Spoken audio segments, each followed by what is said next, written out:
तुलसी स्तोत्रम्। जगद्धात्री नमस्तुभ्यं विष्णोश्च प्रियवल्लभे।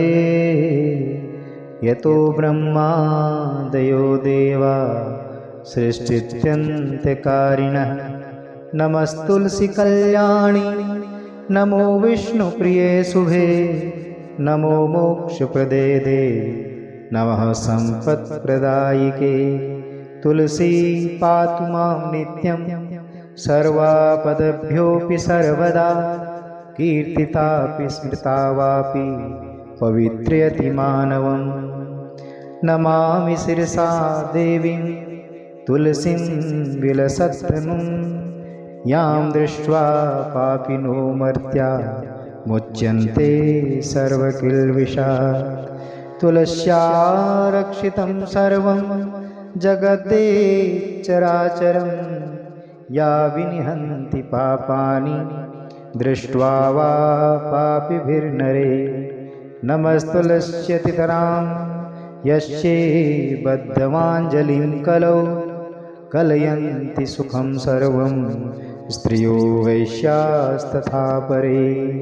तुलस्या नापरं किञ्चित् दैवतं जगतीतले। यथा पवित्रितो लोको विष्णुसङ्गेन वैष्णवः।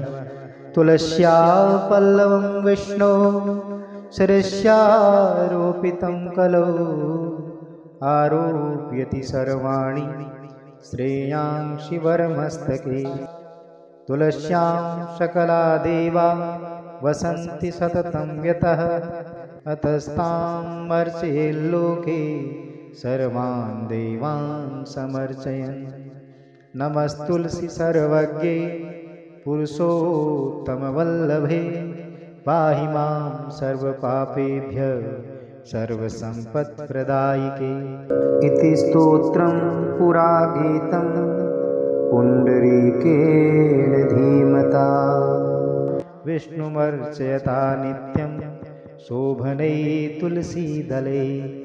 तुलसी श्रीर्महालक्ष्मीर्विद्या विद्या यशस्विनी। धर्म्या धर्मानना देवी देवी देवमनः प्रिया।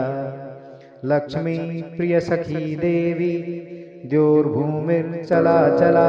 षोडशैतानि नामानि तुलस्या कीर्तयन्नरः। लभते सुतरां भक्तिम् अन्ते विष्णुपदं लभे। तुलसी भूर्महालक्ष्मी पद्मिनी श्रीहरिप्रिया। तुलसी श्री सखी शुभे पापहारिणि पुण्यदे। नमस्ते नारदनुते नारायण मनः प्रिये। श्री पुण्डरीकृतं तुलसी स्तोत्रं सम्पूर्णम्।